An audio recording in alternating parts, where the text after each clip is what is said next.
भुजबळ साहेब senior आहेत, ज्येष्ठ आहेत, तशी त्यांच्या भावना समजू शकतो त्यांच्या लोकांच्या. आणि मग या संदर्भामध्ये मला वाटतं सर्व अधिकार माननीय मुख्यमंत्री मोदयांना आहे. ते या बाबतीमध्ये निर्णय घेतील आणि म्हणून त्या ठिकाणचा रस्ता बंद पडला तर थोडा वेळापुरता, काही काळापुरता. पण तिथे मिसिंग लिंकला, टनेलला, बोगद्याला कुठेही डॅमेज झालेलं नाही आहे. तर कोण थांबवू शकतं? आता मला त्याच्यातून फारकी जास्त बोलायचं नाही किंवा त्यांच्यासारखं मी बोलू शकत नाही. अहो, ते मुख्यमंत्री कधी कोरोनाच्या काळामध्ये घराची पायरी कधी ओलांडली नाही, एका माणसाला मदत केली नाही, मंत्रालयात आले नाही. आता त्यांना देशाचं पतवार केलं तर देशाचं काय होईल हे आता तुम्ही बघा, तुम्ही ठरवा. भुजबळ साहेब सिनियर आहेत, ज्येष्ठ आहेत, निश्चित त्यांच्या भावना समजू शकतो त्यांच्या लोकांच्या.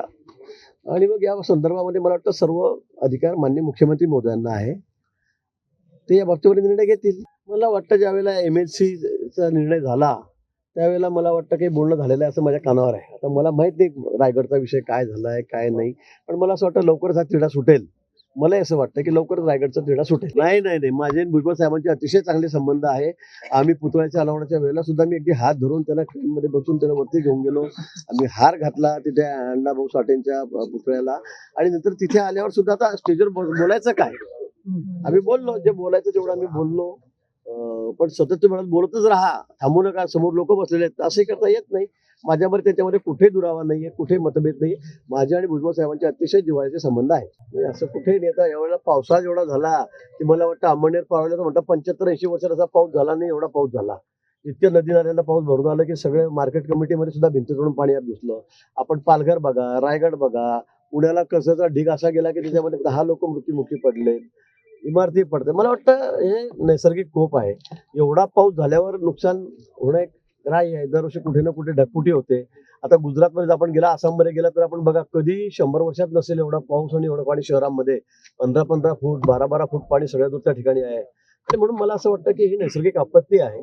त्यामुळे आपण किती पैसे टाकले, काही केलं तर सगळे थांबून जाईल किंवा पाऊस पडणार नाही, ढगफुटी होणार नाही असं आपल्याला म्हणता येणार नाही. हा त्याचे अवेळी म्हणजे अतिशय इतका अवकाळी पाऊस म्हणणार नाही मी याला, हा मान्सूनचाच पाऊस आहे. पण या ठिकाणी इतका मोठ्या प्रमाणात पाऊस झालेला आहे की त्याला सगळ्या यंत्रणा अपुऱ्या पडलेल्या आहेत. पालघरला मी स्वतः होतो, रायगडला मी स्वतः होतो, पुण्याला होतो, नाशिकला होतो, मुंबईला होतो.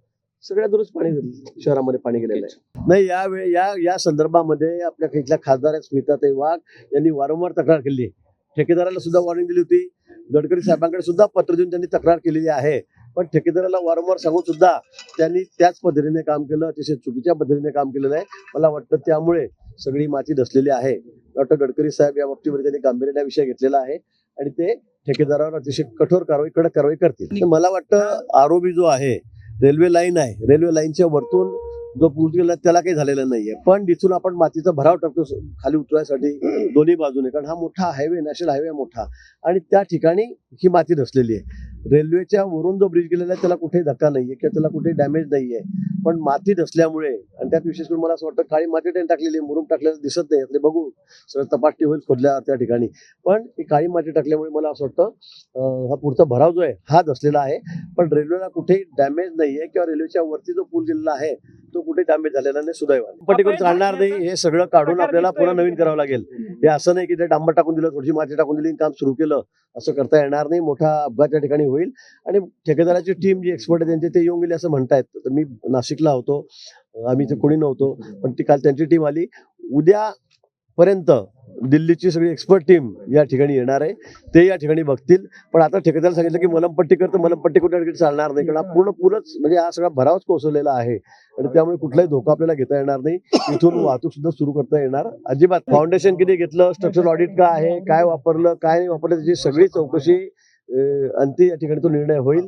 पण निश्चित या संदर्भामध्ये सगळी चौकशी, सखोल चौकशी या ठिकाणी केली जाईल. मी सगळ्या मिसिंग लिंक मध्ये एक थेंब सुद्धा करतोय का एवढ्या किलोमीटरमध्ये, 14 किलोमीटर कुठेच नाहीये. बाहेर आल्यावर डोंगरावरून जे पाणी येत आहे ते त्याचे 200 फूट पुढे पडतंय. त्याच्यामुळे वरतून थोडीशी माती किंवा तो मुरुम आहे तो धसलेला आहे. त्यामुळे मिसिंग लिंकच्या बाबतीमध्ये तर नुसता कागावत झाला मोठा. तुम्हीच मला सांगा त्या ठिकाणी, तुम्ही बघा, तुम्ही दाखवताय सगळं टीव्हीवर, तुमच्या चॅनलवर, तिथे कुठेही डॅमेज झालेलं नाही 1% सुद्धा. फक्त बाहेर पडल्यावर एक 100-200 फूट त्या ठिकाणी वरतून पाणी आलं, कारण पाऊसच तेवढा झाला, विक्रमी पाऊस यावेळेला, आणि त्यामुळे वरतून जे सगळं वॉटरफॉल आला, पाणी आलं आणि त्याच्यामुळे ते काही मुरुम दगड त्याकडे घेऊन आलं आणि म्हणून त्या ठिकाणी तो रस्ता बंद पडला होता थोडा वेळापुरता, काही काळापुरता. पण तिथे मिसिंग लिंकला, टनेलला, बोगद्याला कुठेही डॅमेज झालेला नाहीये. हा धुळ्याहून नागपूरकडे जाणारा national highway Tarsod Jalgaon bypass या ठिकाणी आहे आणि हा या पावसामुळे इतक्या वाईट पद्धतीने आता दसलेला आहे. म्हणजे हा आरोबी आहे, रेल्वेच्या वरून हा ब्रिज गेलेला आहे आणि रेल्वेचे पट्टी जर आपण सोडली लाईन सोडली तर त्याच्या बाहेर जो आपण त्या ठिकाणी मुरुम टाकलेला असतो त्याला सरफेस केलेला असतो तर तो अतिशय वाईट पद्धतीने धसलेला आहे. या ठिकाणी ठेकेदारांचे माणसं आलेले आहेत, त्यांच्याशी आम्ही बोललो, त्याचे मालक अजून आलेले नाहीत, ते येतील. गडकरी साहेबांच्या कार्यालयाशी आमचा संपर्क आहे. गडकरी साहेबांच्या कानावर सगळी बातमी गेलेली आहे, माहिती दिली, फोटो सुद्धा आम्ही पाठवलेले आहेत. पण या संदर्भामध्ये उद्या दिल्लीची टीम या ठिकाणी येते, एक्सपर्ट आहेत त्यातले, ते या ठिकाणी येत आहेत आणि ते पाहणी करून नंतर काय असेल कारवाई ते केली जाईल. पण मला वाटतं अतिशय विषय गंभीर आहे, अतिशय गंभीर विषय या ठिकाणी आहे. अशा पद्धतीने एवढ्या मोठ्या ब्रिजवर थोडाफार पाऊस पडला म्हणजे काही फारही पाऊस तर मी असं म्हणेल, पाऊस आम्ही काल पाडलेले आहेत. आता आम्ही कोकणातला पाऊस पडला, पालघरला पाहिलं, रायगड पण छोटा सुद्धा पूल 2-5 कोटीचा धसलेला नाही. पण ज्या पद्धतीने या ठिकाणी ही सगळी माती धसलेली आहे हा अतिशय गंभीर आहे. माननीय गडकरी साहेबांच्या कानावर मी सर्व टाकलेलं आहे. त्यांनी सांगितलं की जर कडक ऍक्शन आपण त्या ठिकाणी घेऊ, पण मोठी दुर्घटना टळली असे म्हणायला हरकत नाही. अन्यथा या ठिकाणी वाहनं चालली असताना जर असं झालं असतं तर मला वाटतं मोठी दुर्घटना त्या ठिकाणी झाली असती. पण या संदर्भामध्ये तर आम्ही सर्वजण, मी बाहेरगावी होतो, रात्री नाशिकहून आलो, गुलाब पण या ठिकाणी बाहेर आम्ही आज ठिकाणी काढलो, राजू मामा इथले आमदार आहेत, आम्ही या ठिकाणी आलेलो आहोत. पण कडक कारवाई करण्याच्या संदर्भामध्ये ठेकेदारावर मग त्याला ब्लॅकलिस्ट करा, त्याच्यावर कारवाई करा. कारण एक ठेकेदार काम घेतो, दुसऱ्याला सबलेट करतो, तो तिसऱ्याला सबलेट करतो, अशा पद्धतीने काम चाललेलं आहे आणि म्हणून त्याच्यावर कठोर कारवाई झाली पाहिजे अशी मागणी आम्ही गडकरी साहेबांकडे केलेली आहे. त्याला कोण थांबवू शकतं? आता मला त्याच्याबद्दल फार काही जास्त बोलायचं नाही किंवा त्याच्यासारखं मी बोलू शकत नाही, माझ्यावर बंधनं आहेत. पण मला वाटतं त्यांना सगळी ती मुभा आहे बोलायची, ते वाटेल ते तर ते पंतप्रधानाबद्दल काय बोलतात. मी सांगितलं मागच्या वेळेला ते चीफ जस्टिस बद्दल बोलतात, निवडणूक आयोगाबद्दल बोलतात, आपले अमित भाईंबद्दल बोलतात, ते शिंदे साहेब बोलतात, देवेंद्रजी बद्दल बोलतात. त्यांच्या कुठे जिभेला हाड आहे?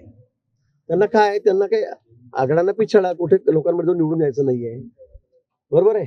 त्यांना आता ते मागच्या दारांनी आम्ही मागच्या वेळेला टाकलं म्हणून ते खासदार झाले. एखाद्या मतदारसंघात निवडून या, एखाद्या मतदारसंघात फॉर्म भरा. त्यांना काही लोकांशी घेणं देणं नाहीये, ते काय बोलतात काय नाही त्याच्या जिभेला हाड नाहीये. त्यामुळे त्यांना काय चंपत राय म्हणू द्या किंवा अजून कोणता राय म्हणू द्या, काय त्यांच्या मत असू शकतं, त्याला काय प्रत्येकाचं मत असू शकतं. नाही आता हे मला सांगा, तुम्ही वारंवार तुमचे राऊत साहेब म्हणतायत की उद्धवजींसारखं नेतृत्व देशाला मिळालं तर फारच भाग्य होईल देशाचं. आता किती मोठा जोक आहे तुम्हाला, तुम्ही सांगा बरं. देवेंद्रजी मध्ये पण तसं काय कमी आहे? सर्व गुण संपन्न आहेत देवेंद्रजी आमचे. त्यांच्या काकांनी म्हटले त्यांचं वैयक्तिक मत असू शकतं. या ठिकाणी पंतप्रधान झालं तर वाईट काय? पुढे भविष्यामध्ये अजून भरपूर वेळ आहे. ते मुख्यमंत्री कधी कोरोनाच्या काळामध्ये घराची पायरी कधी ओलांडली नाही, एका माणसाला मदत केली नाही, मंत्रालयात आले नाहीत. आता त्यांना देशाचं पंतप्रधान केलं तर देशाचं काय होईल हे आता तुम्ही बघा, तुम्ही ठरवा. ते सगळा निर्णय तो वरिष्ठांचा आहे, आमच्या वरिष्ठ पातळीवरचा आहे. दिल्लीला सगळे आमचे हायकमांड बसले, ते तो निर्णय करतात. इथे बसून पंतप्रधानाची चर्चा आपण करणं म्हणजे फारच बालिश होईल ते माझ्या.